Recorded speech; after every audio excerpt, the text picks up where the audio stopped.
A hora do coach. Para você que é fã de vôlei e tem muitas dúvidas, muitas perguntas, a gente está aqui para esclarecer algumas coisas e eu vou explicar para vocês o voleibol em aspectos básicos e em aspectos avançados. Hoje, na gravação do nosso primeiro quadro, vou falar sobre as posições dentro da quadra de voleibol.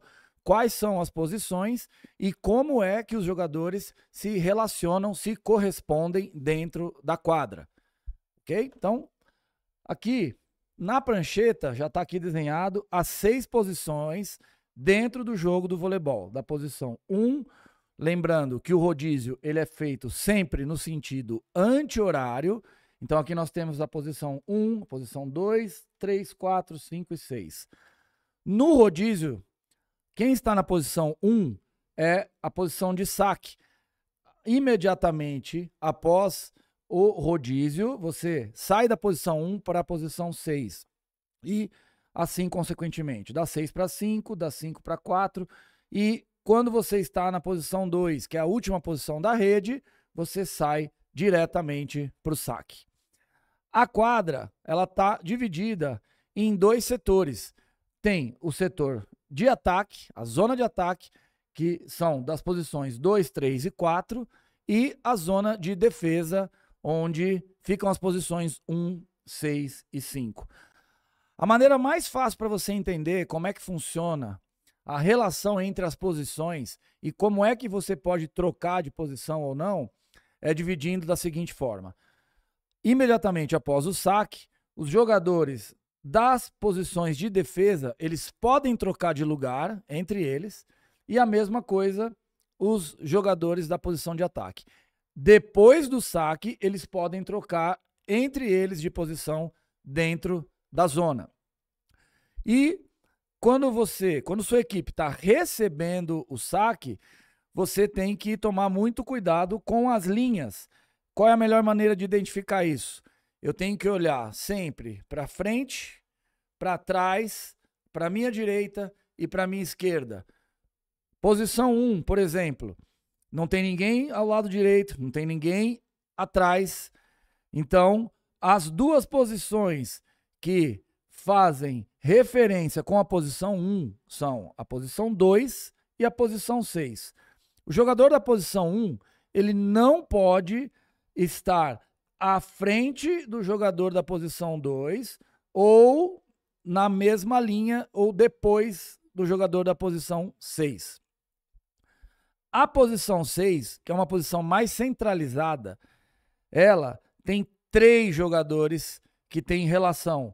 É quem está à direita, a posição 1, ou seja, a posição 6 não pode se posicionar à direita da posição 1, não pode se posicionar à esquerda da posição 5 e não pode estar posicionado à frente da posição 3. Passando para a próxima posição, a última posição na zona de defesa, antes de entrar na zona de ataque, posição 5. Posição 5, não pode estar à frente da 4, nem passar ao lado direito da 6. Posição 4, ninguém na frente, só tem um jogador ao lado direito e um atrás. Ou seja, posição 4, nunca atrás da posição 5 ou à direita da posição 3. Próxima, posição 3, central, posição centralizada na zona de ataque. Não pode estar à esquerda da posição 4, à direita da posição 2 e nem atrás da posição 6. E por último, posição 2, última posição na zona de ataque, ela não pode estar nem à esquerda da posição 3 e nem à direita da posição 1. O que você vê normalmente no alto rendimento, no alto nível, a gente chama esse sistema de sistema 5-1. O sistema 5-1 é o sistema onde você tem 5 atacantes e um levantador ou levantadora dentro da quadra. E aí a gente ouve muito assim, o oposto, vamos lá por posições. Oposto, ele ou ela, a posição de oposto, ela tem esse nome justamente porque o oposto está na posição contrária ou do lado oposto à posição do levantador. Quando o levantador está na posição 1, o oposto ele está na posição 4. Veio o rodízio, o levantador passa para a posição 6, o oposto para a posição 3. Mais um rodízio, o levantador veio para 5, o oposto vai para a posição 2. E aí o que vai acontecer? Quando o oposto sair da rede, ou seja, sair da zona de ataque para o saque, que está na zona de defesa, o levantador ele entra na rede. Ele está na posição 5, ele vai para a posição 4. Então, o oposto chegou para sacar, levantador entrando na rede. Dando sequência aqui. O que a gente vê muito nos jogos? A gente ouve falar, e eu tenho certeza que tem muita gente que assiste o jogo e não entende. A gente fala o tempo inteiro. Aqui a seleção brasileira, por exemplo, está fazendo a inversão do 5 e 1. Isso é a inversão do sistema. Quando o levantador chega na rede, a gente fica com um levantador na rede e apenas 2 atacantes. Porque, como foi explicado agora, o oposto está no fundo. Então, como é que é feita a inversão do 5-1?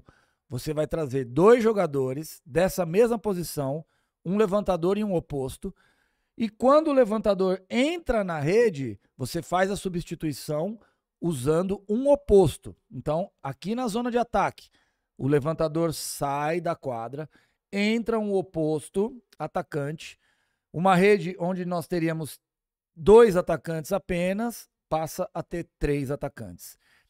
Aqui na posição 1, o oposto que estava indo para sacar, ele sai da quadra, entra um levantador e aí o time volta a ter uma rede normalmente mais alta, mais forte e com 3 atacantes na rede. Depois de 3 rodízios, então o oposto entrou na posição 4, ele foi para a posição 3, ele vai para a posição 2 e daqui ele vem para o saque.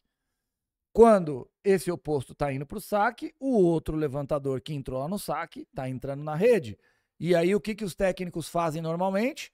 Eles trazem de volta os 2 jogadores da substituição. O que vai acontecer?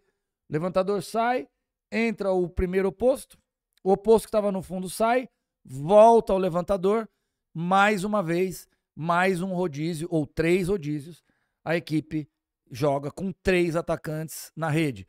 E isso vai fazer com que o seu time tenha um bloqueio mais forte e uma rede mais agressiva com uma opção a mais de ataque o tempo inteiro. Ficou claro? Legal. Então, as 2 perguntas que a galera costuma fazer muito, e são essas 2 que a gente vai responder aqui, nesse quadro de hoje, são essas 2. Eu tenho certeza, para você que é fã de vôlei, que você tem muitas perguntas. Então, manda aqui pra gente, nos comentários, qual é a dúvida, o que você não entende no jogo, que a gente está aqui para ajudar a entender e tirar a sua dúvida, ok? Continuando. Então, as 2 perguntas que eu mais ouço da galera é sobre a inversão do 5-1 e sobre a saída do líbero. Então, vamos para a segunda parte, como é que funciona. Então, lembra que eu mostrei para você o levantador e o oposto. Quando um está entrando na zona de ataque, o outro está saindo. São 2 ponteiros. Se um ponteiro estiver na posição 2, o outro estará na posição 5. Um entrou na rede, o outro sai. E são 2 centrais também.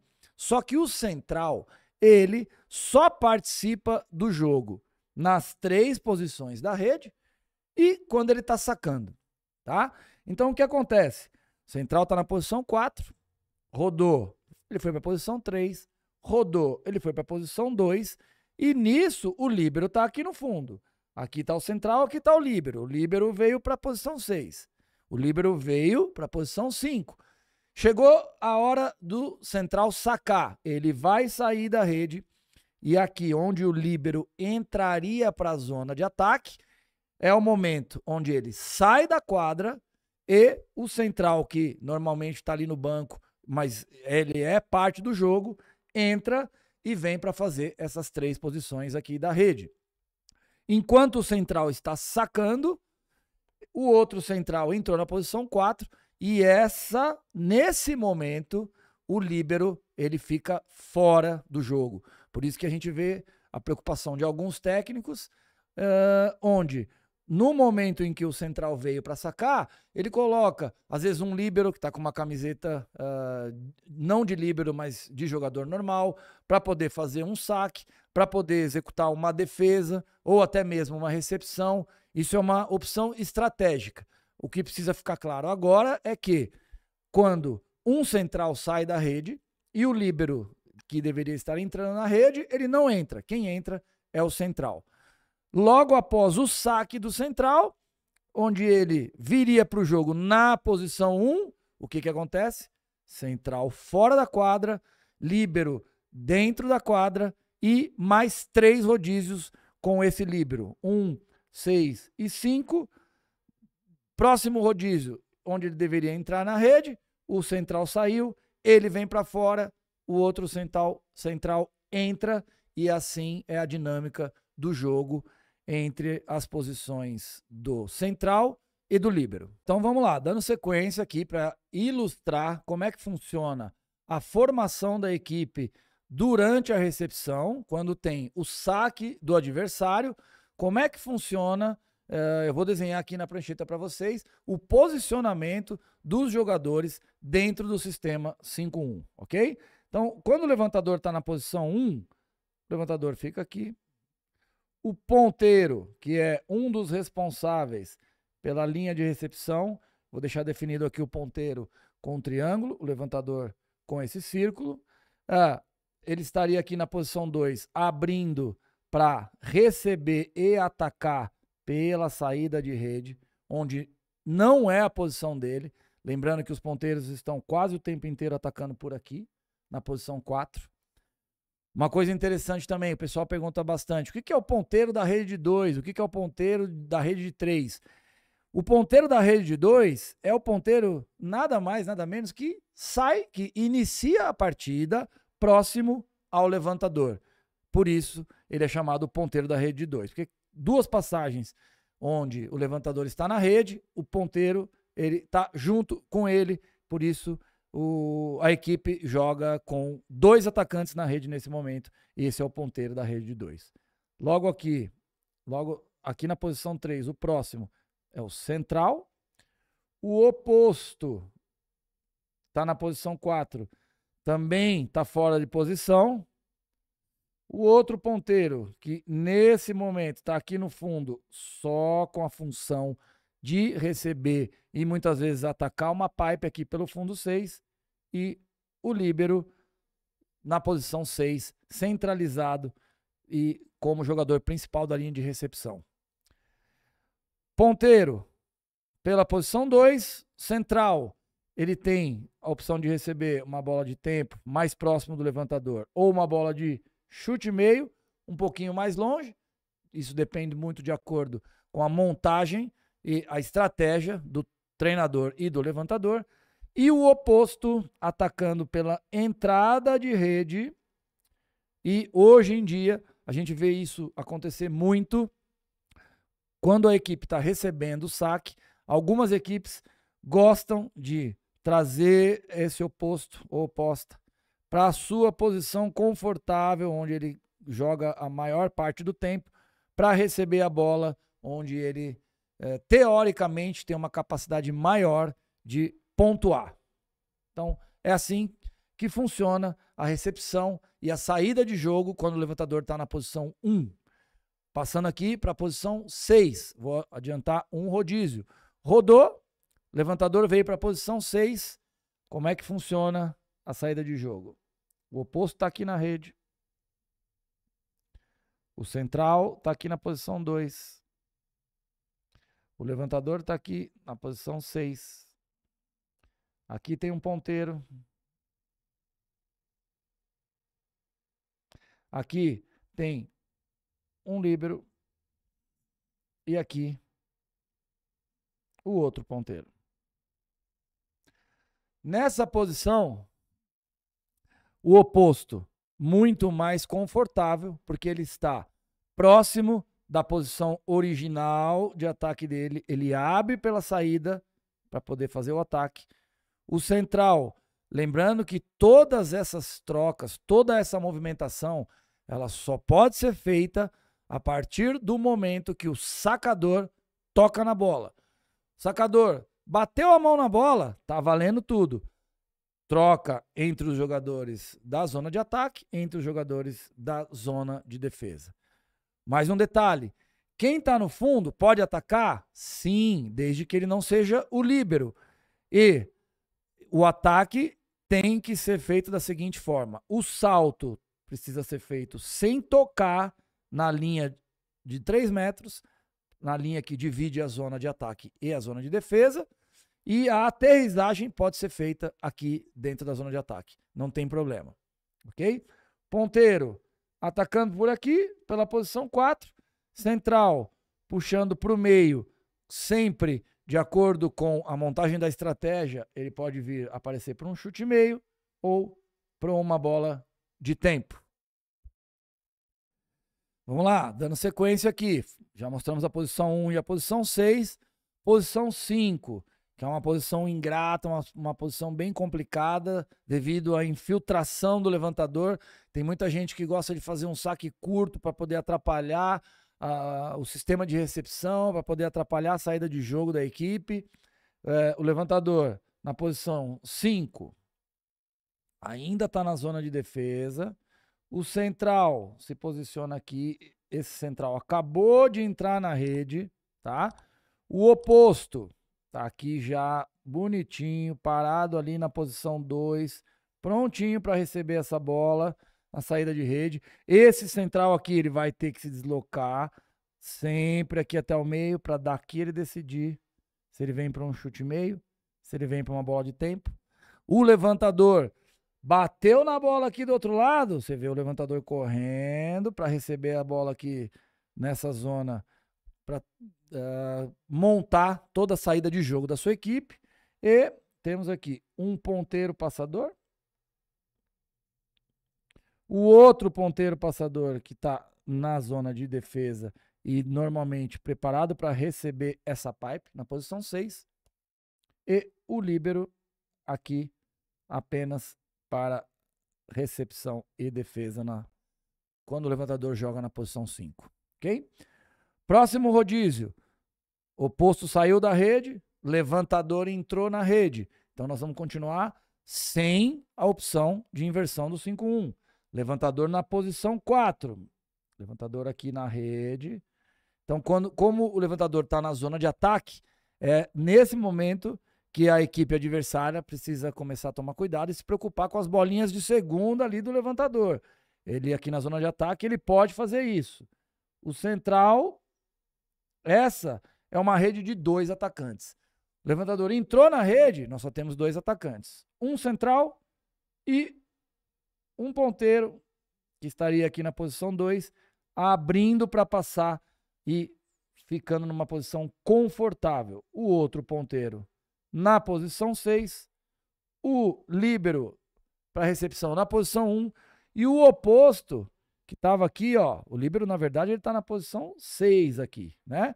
E o oposto que acabou de sacar, aqui quietinho, escondidinho aqui no canto da quadra, preparado.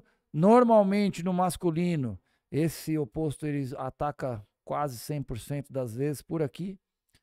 Feminino também, mas no feminino tem uma tendência maior em trazer a oposta pela posição 6 também.